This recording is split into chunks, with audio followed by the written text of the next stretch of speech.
Graça e paz, irmãos. Louvado seja o nome do Senhor.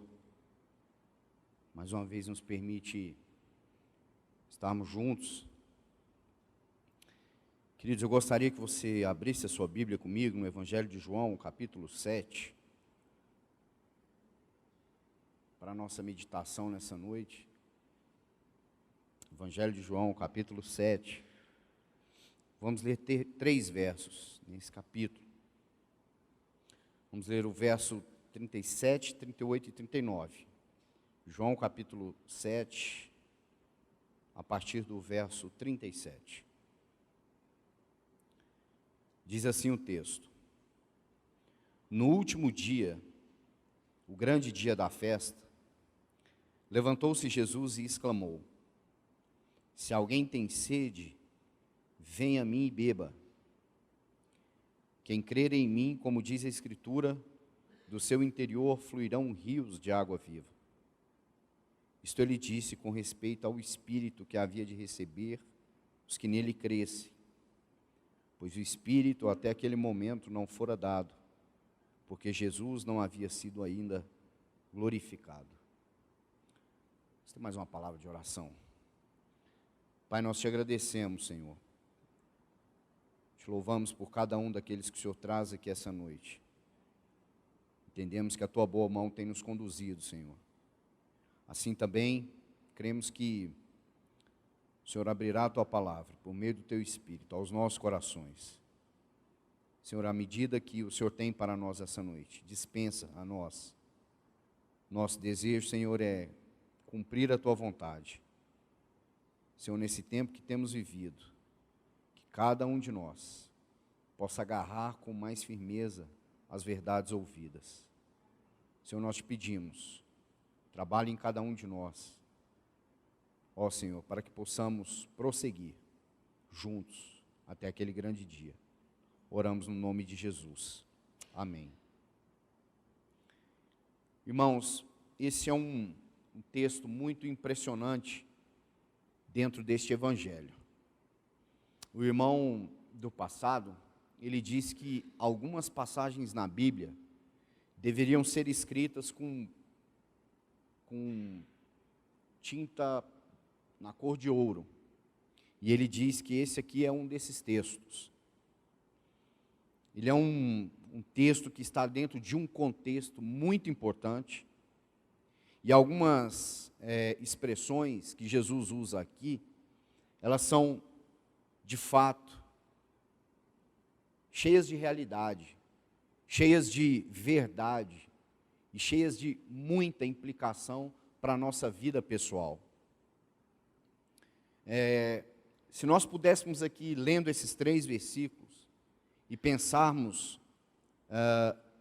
num tema para essa leitura de três versos, talvez seria o Espírito derramado como uma contínua apropriação na vida do crente. Ou seja, como que aquele que nasceu de novo, que nasceu pelo Espírito, por meio da água, pela palavra, ele deve viver uma vida de contínua busca pelo Espírito de Deus.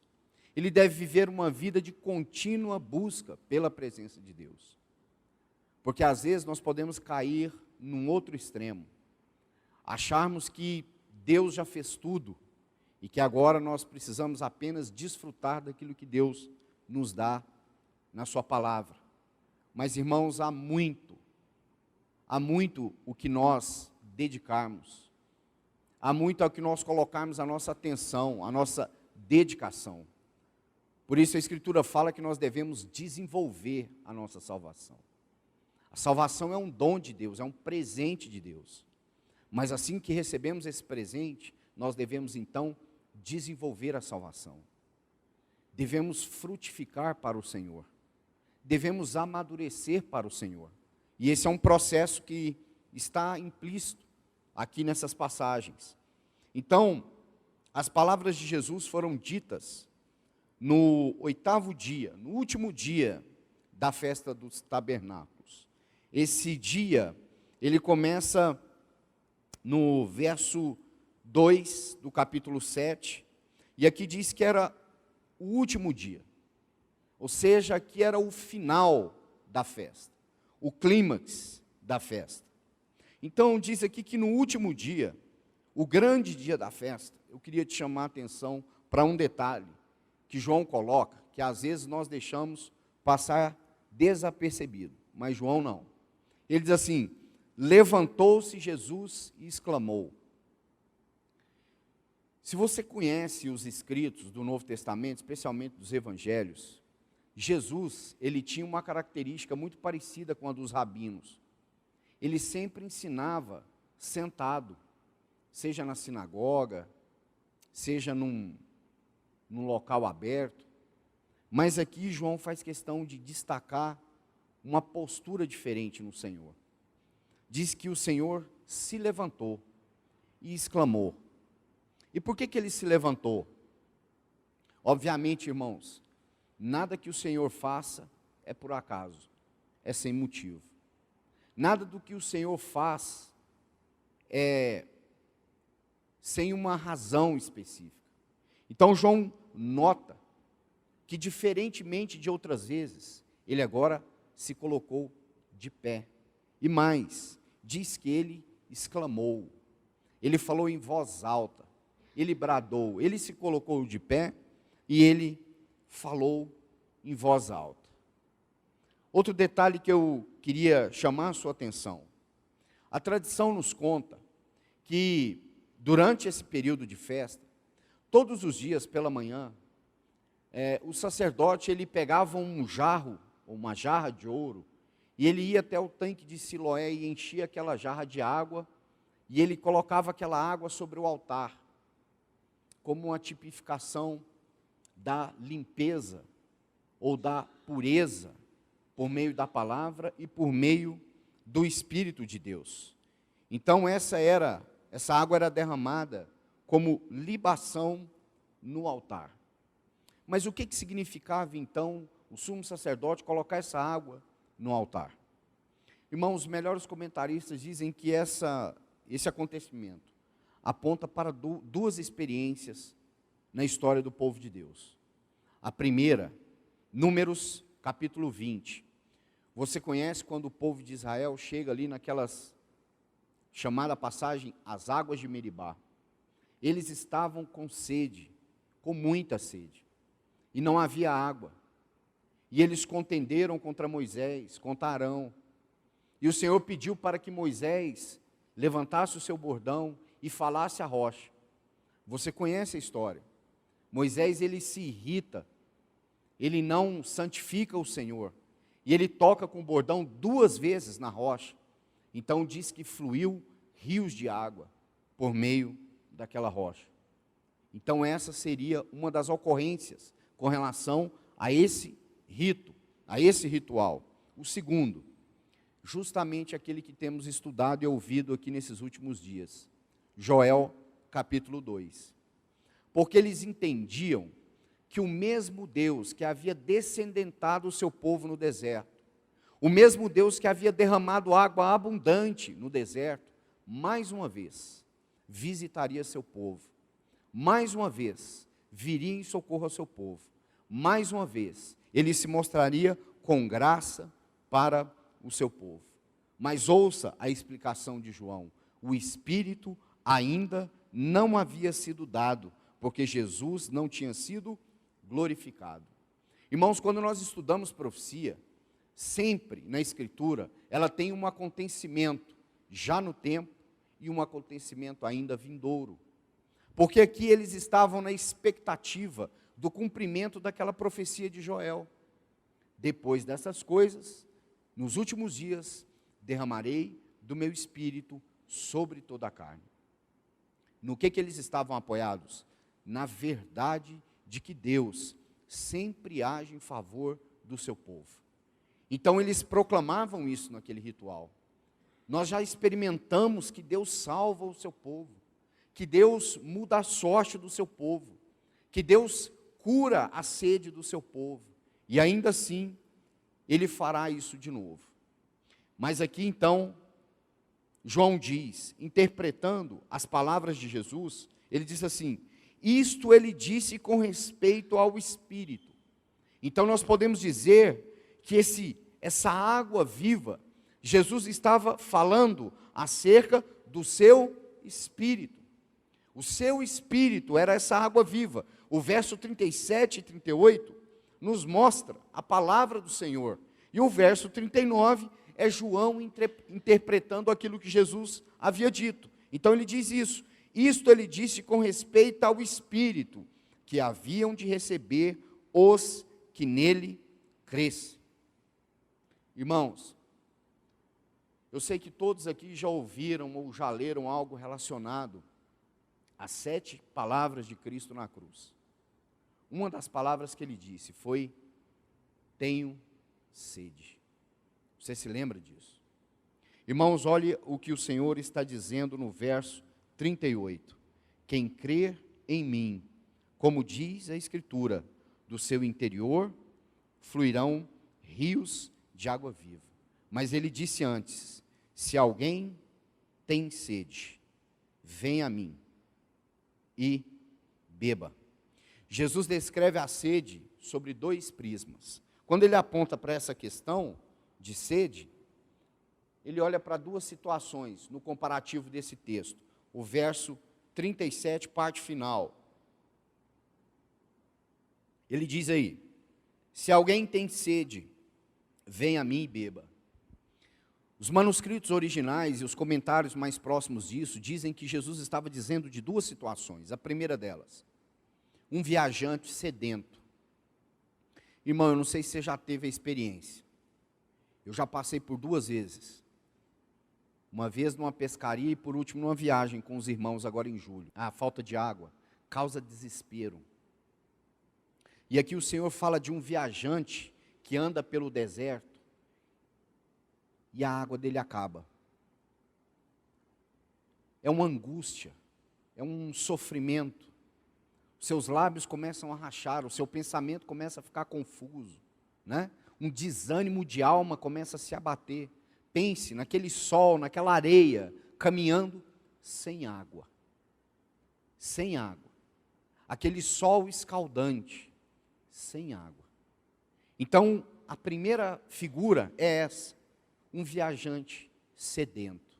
Alguém que está peregrinando por uma terra, em algum momento, ele não tem mais água. Ele não tem mais como continuar a sua caminhada, porque ele está profundamente sedento. Uma outra figura é de uma terra seca e sem esperança. Eu não sei se você já teve a oportunidade de visitar uma terra onde não chove por mais de 2 anos. Você olha para aquela terra, é uma terra seca, rachada, não há vida, não há pasto, não há alegria. O que se vê é tristeza, abandono, morte, sequidão por todos os lados. Então Jesus está apontando para 2 coisas: um homem sedento e uma terra sedenta.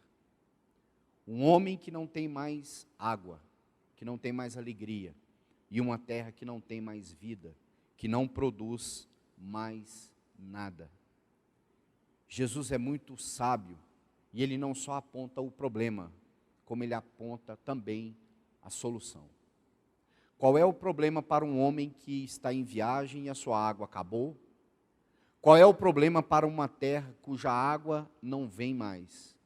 Não tem chuva, nada cresce, nada produz, os animais estão morrendo. Qual é a solução do ponto de vista de Jesus? O Espírito Santo. É aquele que traz água viva para aquele que está sedento e para a terra também que está sedenta. Ele diz: a água viva para o sedento cansado é a mesma água que irriga o mundo seco e sem Deus. Quando o Espírito Santo foi derramado sobre aqueles 120, choveu água naquela terra seca. O mundo que estava sem esperança. Não havia esperança para aqueles perdidos. Não havia alegria para aqueles homens. Mas o Espírito Santo foi derramado. E o rio de Deus passou a fluir, passou a correr. Então esse rio de água viva fala da plenitude do Espírito. Veja, quem crer em mim, como diz a Escritura, do seu interior fluirão rios de águas vivas. Eu queria chamar a tua atenção para 4 verbos. O primeiro deles, ter sede. O segundo, vir. E o terceiro, beber. E por último, crer. Por que Jesus colocou a sede? Sede, ele diz aí, quem tem sede, vem a mim e beba. Paulo, em 1 Coríntios, capítulo 15, verso 46, se não me engano, ele diz que primeiro é o natural e depois o espiritual. Então nós aprendemos com aquilo que é natural, coisas espirituais. Observe, ninguém nunca ensinou uma criança a beber água, certo? Nós ensinamos as crianças a comerem, mastigar. Beber é um instinto natural nosso. Todos nós bebemos, desde sempre. Desde que temos ciência, desde nascimento. Todos nós bebemos. O Senhor está dizendo assim, se alguém tem sede, Ele olha para esse viajante sedento, para essa terra seca, numa mesma condição. Porque é natural nosso, é da nossa natureza beber. O que nós fazemos quando nós temos sede, irmãos? Bebemos. Quantas vezes nós bebemos por dia água? Não sabemos. Quantas vezes nós temos sede durante o dia? Muitas vezes. Jesus está dizendo assim, quem tem sede? E quantas vezes você tem sede de água? Deveria refletir a quantas vezes nós temos sede de Deus, sede do Espírito de Deus, sede dos rios de água viva. Irmãos, é muito interessante, porque ele diz aqui que do seu interior fluirão rios de água viva. Alguns dizem que esse interior aqui não é outro interior senão o interior do Senhor. Que quando foi perfurado por aquela lança na cruz, do seu interior fluiu sangue e água.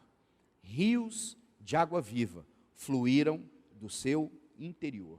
Agora, irmãos, preste atenção, porque quando ele fala de rios de água viva, é muito diferente do que nós entendemos às vezes por rios que aparecem durante épocas chuvosas. No deserto acontece muito isso. Quando vem a chuva, e ela é muita, formam-se pequenos braços de rios, e quando aquela água está correndo, ela corre por um determinado tempo. Mas logo, o que acontece com aquele rio? Ele seca. Por que ele seca? Porque ele não tem nascente. Ele é um rio temporário. Logo, logo a sua água seca. O Espírito de Deus, muito pelo contrário, ele tem uma nascente. Ele é um rio perene. A sua água nunca deixa de fluir. Ela flui sempre e sempre. Por isso ele diz que é um rio de águas vivas. Portanto, eu falei para os irmãos desses 4 verbos: ter sede, vir, beber e crer. Então ele diz, vem a mim e beba, quem crer em mim. Vir a Jesus e crer nele são uma coisa só. O que Jesus está dizendo? Quem tem sede dessa água viva, ou desse rio de águas, primeira coisa, vir a Ele. Irmãos, muitas vezes, nós queremos entender as coisas de Deus fora de Deus. Queremos ser cheios do Espírito, mas não vamos ao Senhor. Ele diz assim, aquele que tem sede, venha a mim. Esse é o primeiro ponto, venha a mim. E ele diz aí, quem crer. Há um texto aqui que eu gostaria de ler com os irmãos, Hebreus capítulo 11, o verso de número 6, um texto muito conhecido dos irmãos. Hebreus 11, 6, diz assim, de fato, sem fé é impossível agradar a Deus, porquanto é necessário que aquele que se aproxima de Deus, creia que Ele existe, e que se torna galardoador dos que o buscam. Às vezes nós nos aproximamos do Senhor, mas não temos fé. Jesus está dizendo assim: aquele que quer vir a mim, a primeira coisa que se exige é que ele creia em mim. É que ele creia em mim. É necessário que aquele que se aproxima de Deus, creia. Não há como, irmãos, nós nos aproximarmos do Senhor em dúvida. Por isso, muitas vezes o Senhor perguntava: que queres que eu te faça? Crês tu? Você crê? Quando nós chegamos diante do Senhor, nós chegamos com um coração de fé, ou nós chegamos com um coração cheio de dúvida? Então ele diz: vem a mim e beba, quem crer em mim. Então, como eu disse aos irmãos, quando nós vamos ao Senhor, é necessário um coração de fé. Devemos continuar indo e bebendo, indo e bebendo. E olha os verbos: indo, bebendo e crendo, porque os verbos estão no tempo presente. Jesus está dizendo que a vida do cristão, assim como ele tem sede natural de água, e todas as vezes que ele tem sede, ele vai e bebe, com relação à vida espiritual, essa deve ser a nossa jornada, indo, crendo, bebendo, indo, crendo, bebendo, sem duvidar. O cristão não pode apenas se colocar à margem e dizer assim: o Senhor já derramou o seu Espírito, o Senhor já fez uma grande obra, o Espírito Santo habita em mim. Temos falado sobre a chuva seródia, aquela última chuva na qual o Senhor vai preparar os frutos para a colheita. Meu irmão e minha irmã, se não houver sede no nosso coração, se não houver uma disposição nossa em buscar, na linguagem de Jesus em Lucas 11, bater, pedir e buscar, e ir com fé, crendo e bebendo dele, nós não vamos receber a plenitude disso tudo que nós temos ouvido nesse tempo. As frases que ele coloca são muito claras: se alguém tem sede. Irmãos, porque é possível sim, ouvir a palavra de Deus, ler a palavra de Deus, conhecer teologia. É possível sim, todas essas coisas, sem fome da presença de Deus, sem sede de Deus, sem desejo de Deus, sem desejo de transformação. A obra do Espírito Santo em nós é muito clara na Escritura: santificação, conformação. Irmãos, como que nós podemos cooperar para com isso? Como que nós podemos, nessa hora, nesse momento que nós estamos vivendo, não há outro, senão esse mesmo sentido, de ir ao Senhor, buscar o Senhor, crendo no Senhor e bebendo do Senhor. Irmãos, nessa passagem, o Senhor já havia dito no capítulo 6, ele estava interpretando os eventos do deserto. Ele havia dito: eu sou o pão vivo que desceu do céu. Ele estava falando de quê, irmãos? Que aquele maná era apenas figura dele mesmo. E agora, quando ele está aqui no capítulo 7, falando que do seu interior fluiriam rios de água viva, ele está dizendo que ele verdadeiramente é a rocha que nos dá água viva, que ele é esse Senhor que nos tira a sede, que embora nós estejamos vivendo num mundo de profunda sequidão, embora nós possamos estar como esse viajante, sem água, com sede, mas nós podemos ir ao Senhor, com fé, buscar, beber dele, porque como ele disse aqui, ele tem rios de água viva, e esse rio, ou esses rios de água viva, não são outro, senão o seu Espírito que foi derramado para dentro do nosso coração. Irmãos, observe isso, ele diz isso, Paulo escrevendo aos Romanos capítulo 5, ele diz assim: a esperança não confunde, porque o Espírito de Deus foi derramado no nosso coração, não foi dado por medida. Jesus está dizendo que esse é um rio de água viva, não é apenas um copo, não é apenas 1 litro, não é apenas o que você pensa que é muito mais do que você pensa que é. Irmãos, nós estamos olhando para aqueles primeiros 120 que receberam o Espírito de Deus no cenáculo, mas logo após, 3.000 almas se convertem, porque o rio de Deus começa a fluir, o rio do Espírito Santo começa a passar, e por onde esse rio passa, a vida de Deus vai junto, o poder de Deus vai junto, a glória de Deus vai junto, a vida de Deus se manifesta, a glória do Senhor é vista. Por isso ele está dizendo: quem tem sede, venha a mim. Quem tem sede, aproxime-se com fé. Quem tem sede, venha ao Senhor. É isso que ele está dizendo. Então ele diz, verso 39, voltando aqui à fala de João, ele diz assim: isto ele disse com respeito ao Espírito que havia de receber os que nele crescem, pois o Espírito até aquele momento não fora dado, porque Jesus não havia sido ainda glorificado. Irmãos, sabemos bem, a obra da redenção ela foi concluída quando o Espírito Santo desceu, quando os rios de água viva de Deus começaram a correr. E o que essas águas estão fazendo na minha e na sua vida? Um trabalho, irmãos, que ninguém poderia fazer: nos tornar parecidos com Cristo.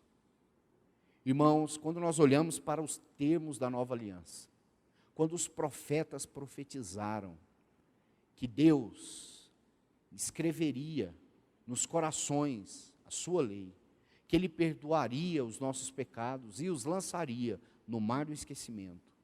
Irmãos, eu penso que muitos deles eram quase que incapazes de crer nisso, mas graças a Deus, o Senhor Jesus pagou o preço pelo pecado. Ele foi a oferta pela culpa.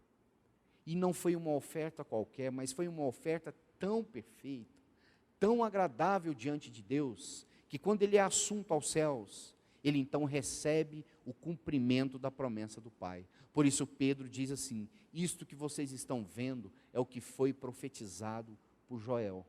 É o cumprimento da palavra, é o cumprimento da profecia. O sacrifício foi aceito. O Senhor Jesus está à destra da majestade e o Espírito Santo agora vive em todo aquele que é nascido de novo. Irmãos, e diz a Escritura que Ele é o penhor, Ele é a garantia, ou seja, Ele é uma dose antecipada daquilo que nós teremos em plenitude na glória eterna. Ô irmão, então significa que nesse momento nós podemos desfrutar de tanta da vida do Senhor. Estava em comunhão com o irmão, ele estava dizendo: irmão, como que nós vamos entrar em depressão lendo Efésios capítulo 1? E é verdade. Por isso o Senhor diz: se você crê, vá a Ele e beba, porque do seu interior fluiu um rio de vida. O irmão do passado, William Temple, ele disse uma frase assim: ninguém consegue possuir o Espírito de Deus e guardar este Espírito para si. Vamos fazer um teste? Se Jesus disse que o Espírito Santo seria um rio, como nós podemos armazenar um rio? Você já pensou sobre isso? Irmãos, aqui no Brasil nós temos o maior de todos, talvez, creio eu, o Rio Amazonas. Eles dizem que na foz, ou na época de cheia, a margem de um lado e outro são quase 19 quilômetros de água. Então imagine você se nós fizéssemos no exercício. Vamos represar esse rio. William Temple está dizendo que ninguém consegue possuir o Espírito de Deus e guardar o Espírito de Deus para si. Por isso, nas palavras de Jesus para aquela mulher samaritana, ele diz assim: do seu interior fluirão rios de água viva, e esse rio será nele uma fonte a jorrar para a vida eterna. Mas ele não terminou a frase, escute: onde o Espírito de Deus está, ele transborda, porque ele é um rio transbordante. Como eu disse, ele não é um rio medido a copo, ele não é um rio medido a litros, mas ele é um rio transbordante. Então ele diz assim: onde o Espírito está, ele transborda. Onde ele não está transbordando, ele não está. Sabe o que ele está dizendo? Que se a vida do cristão não é um transbordar do Espírito Santo, muito provavelmente o Espírito Santo não está lá.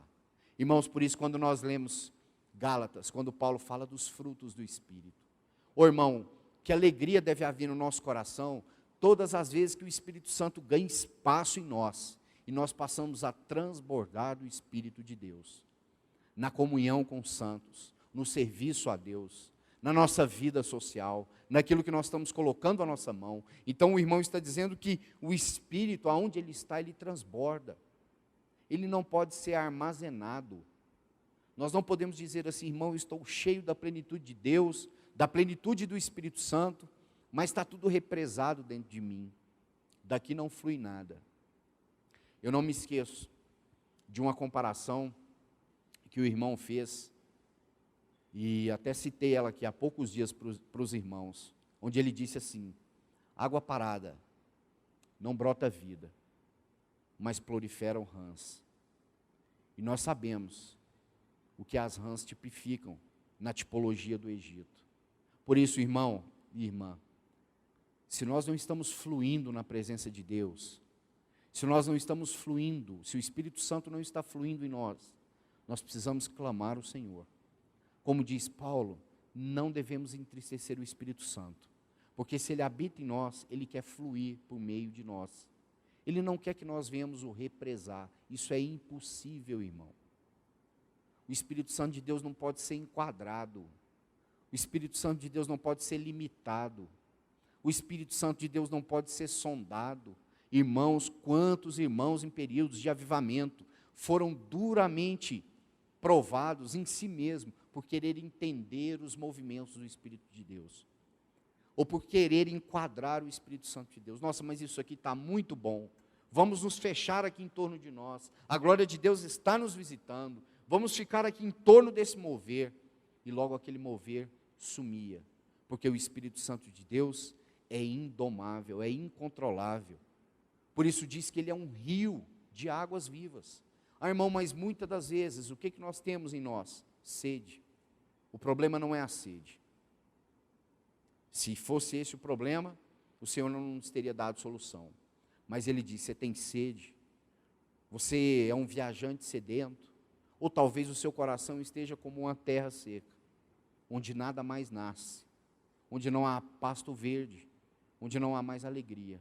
O Senhor Jesus disse assim, tem um remédio, venha a mim, mas venha com fé no seu coração, não venha com dúvida, porque quando ele foi traspassado pelo seu e pelo meu pecado, do seu interior fluiu um rio de águas. Então ele está dizendo, aproxime-se, venha a mim, venha com fé, e beba, tire a sua sede. Não há por que andarmos sedentos, se o nosso Senhor nos proveu um rio de águas vivas. Não há por que o nosso coração ser uma terra árida, irmão. Não há por que o nosso coração ser um lugar de tristeza, de rancor, de amargura, de frieza, de morte, se o Espírito de Deus habita em nós. Se o Senhor disse que há um rio de águas, se o Senhor garantiu isso para nós na sua palavra e cumpriu na cruz do Calvário, por que nós teremos um coração seco, sem vida? Porque nós teremos um coração vazio, trincado, rachado, sem esperança, sem glória, sem perspectiva de futuro. Não é isso que o Senhor desejou para nós. Mas Ele faz um convite para mim e para você, se essa é a nossa condição. E não se esqueça, meu irmão e minha irmã, eu quero terminar falando sobre o início disso. Todas as vezes que temos sede, como eu disse, nós vamos e tomamos a nossa água. Assim o Senhor está dizendo, nós teremos contínua sede, nesse mundo árido que vivemos, nessa peregrinação da jornada, nós teremos contínua sede, mas graças a Deus, há um rio que flui do Senhor, há um rio, e esse rio é o seu Espírito, e o seu Espírito é uma pessoa no nosso meio, ele não é uma força, ele não é um enigma, ele está em nós, ele habita em nós, está no meio de nós, ele é poderoso para fazer infinitamente mais do que pedimos, pensamos e sonhamos. Só há uma condição, aproxime-se com fé, não com dúvida, mas com o coração cheio de fé. Aproxime-se dele, abra o seu coração para o Senhor, confesse a Ele a sua sede, a sua sequidão, a sua aridez, porque Ele sim, com certeza, poderá nos curar de toda a sede. Ele sim poderá nos libertar de toda a aridez, de toda a angústia, de toda a dor. Como diz o salmista, o Salmo de número 1, ele diz que aquele homem, ou esse homem plantado ali, na corrente dos ribeiros, é como uma árvore frondosa, que dá o seu fruto de tempo em tempo certo. Frutifique para o Senhor, receba a vida do Senhor, o Espírito que dele flui, que em você habita, e que em mim também habita, esse Espírito de vida, de graça, de misericórdia, e que nos supre em todo e qualquer momento. Que Deus nos abençoe, irmãos, que Deus realmente possa ganhar no nosso coração, nesse tempo, uma certeza de fé, de que nós podemos nos aproximar do Senhor, e que Ele tem água, e água em abundância, Ele tem vida, e vida em abundância, para cada um de nós. Que Ele nos abençoe. Vamos orar mais uma vez. Senhor, mais uma vez nos colocamos diante de Ti e da Tua palavra. Muitas vezes, Senhor, nosso coração é árido, seco, sem vida. Às vezes não sabemos onde buscar, mas o Senhor pacientemente nos ensina que todo aquele que tem sede deve se aproximar do Senhor com fé, crendo que o Senhor há de galardoar aquele que te busca. Ó Senhor, em nome de Jesus, pedimos a Ti, vença a nossa incredulidade, Senhor. Ó Senhor, há um rio que flui do trono de Deus, Teu Espírito é esse rio que flui de dentro de nós. Por isso, Senhor, nessa noite, se há alguém entre nós que tem perdido essa sede, tem perdido essa vida do Teu Espírito, que o Senhor o encontre nessa condição. Senhor, que nós venhamos nos aproximar a Ti cheios de fé e de certeza. Tu hás de nos abençoar, Tua água há de nos tirar a sede, Tua água há de nos banhar, Tua água há de trazer de volta a alegria àquele que não tem. Ó Senhor, esse tempo tem sido um tempo de tanta misericórdia do Senhor, onde temos sido tão lindamente visitados pelo Senhor. Pai, mas nós queremos Te pedir, Senhor, não deixe que nós venhamos perder o Senhor no Teu presente mover. Senhor, mas que nós venhamos Te buscar todos os dias, assim como nós buscamos a água, que nós venhamos Te buscar em espírito e em verdade. Senhor, em nome de Jesus, abençoa desde o menor ao maior aqui, os irmãos que se dispuseram a estar aqui, que tiveram um dia penoso de trabalho. Senhor, em nome de Jesus, que a Tua palavra possa no coração de cada um germinar. Senhor, que a Tua palavra possa no coração de cada um trazer esperança, trazer alegria. Senhor, trazer a certeza de que o Senhor nos ouve e de que o Senhor nos quer por perto. Sim, Senhor, nós queremos nos achegar a Ti, em plena certeza de fé, porque sem fé é impossível agradar a Deus. Abençoa cada um dos Teus filhos aqui nessa noite. Nós oramos assim, Pai, no nome de Jesus. Amém, Senhor. Aleluia.